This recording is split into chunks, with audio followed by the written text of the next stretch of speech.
You know you live in the South when you've still got tomato blossoms in the smack dab middle of November.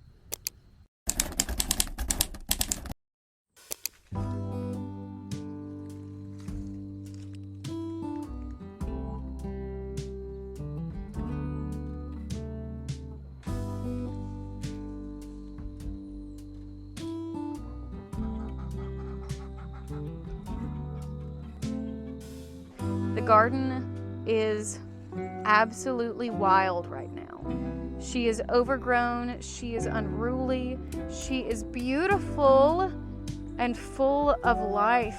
Hello everyone, welcome back to The Homegrown Artist. So I don't think I ever did a garden tour at all this year, and now garden season is ending, my friends. It is November 17th and things are winding down to a close. I know for a lot of people in different areas and different zones, it has already ended and now y'all are just coasting until spring. I am gonna share a little bit of our November garden, our wild November garden with you, because in the South, things are still growing. A lot of the plants are crispy.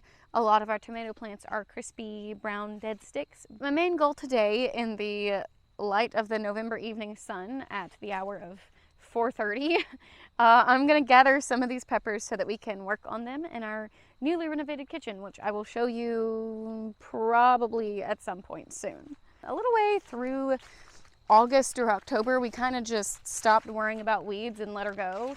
Right here we had our sweet potatoes, which we dug up yesterday.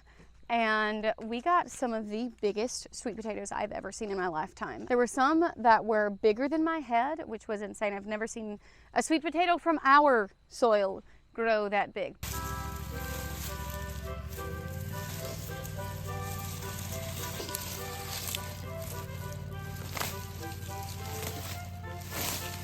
What on earth?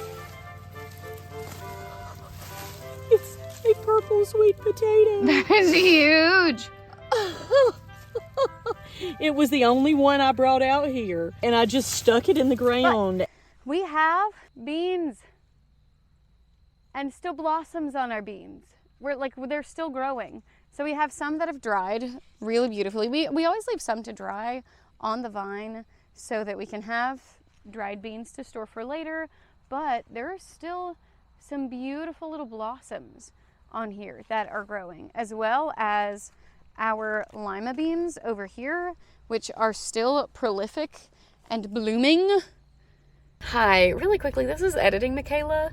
I also just got done at the garden. It's super dark outside and it's like 6 o'clock, but I feel like throughout that video, I was in such awe of the things that were still blooming and still growing, and literally the day after that, I look at the weather and see that there's supposed to be a freeze that night. So keep that in mind for the comedic effect of watching the rest of this video, where I am just in awe of the fact that everything is still blooming and it's mid-November, and November felt challenged by that. So here we are. It is going to be 30 degrees tonight, when previously it was humid and rainy and like 70 degrees during the day, and now the high is going to be in the 50s.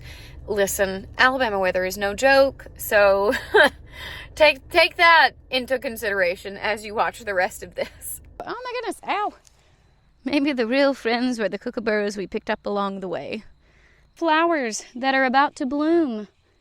Okay, I think these are little zinnias. I may be wrong, don't quote me on that. We have our loofahs here. They're still growing strong.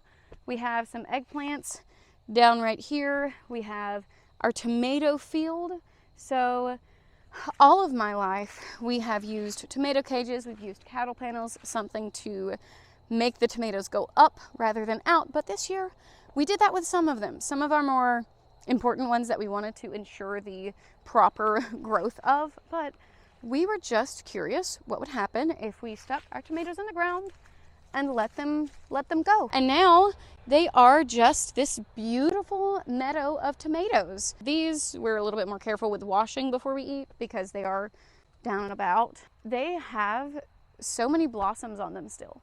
That is the reality of living in a much hotter climate, is in the summer, the plants suffer from the heat, But if they can make it to September and August and November, then there's still such a long growing season. This little tomato plant has a lot of blossoms, and there's some tiny green tomatoes all over the place. So let's take a perusal of some of the things that I'm going to gather today, because after this we will probably cut the plants off at the base and hang them up to dry or process them at home, because we have a snap of cold weather that has been passing through, but it's about to be 70 degrees again, y'all. I don't know that I can take this back and forth, but for right now, let's get our peppers.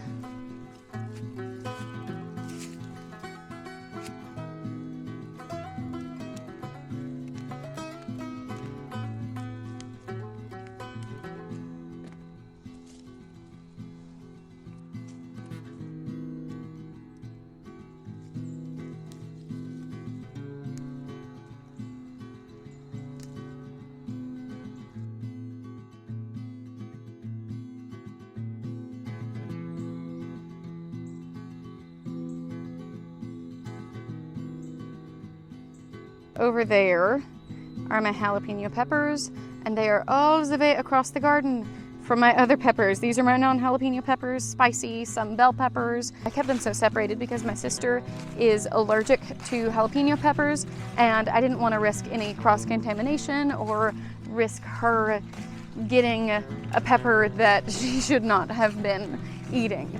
All right, my friends, these right here are peppers that I'm gonna come back and pick later when I have gloves, because these are ghost peppers. I didn't realize that when I planted them. I knew they were spicy. I knew that they were incredibly spicy. I looked at the other name that shows up that I don't know how to pronounce, so I'm not going to.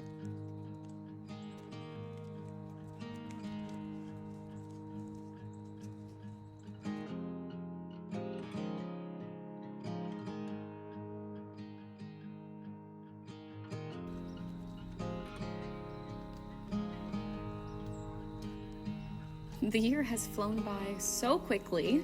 I always say that, but it seems to speed up with each season, and I'm constantly surprised by the change in the weather. But with a new season comes new growth and new opportunities, and I think the shifting seasons remind me that I don't have to wait for January to start over or to make a change. The best time to start is right now.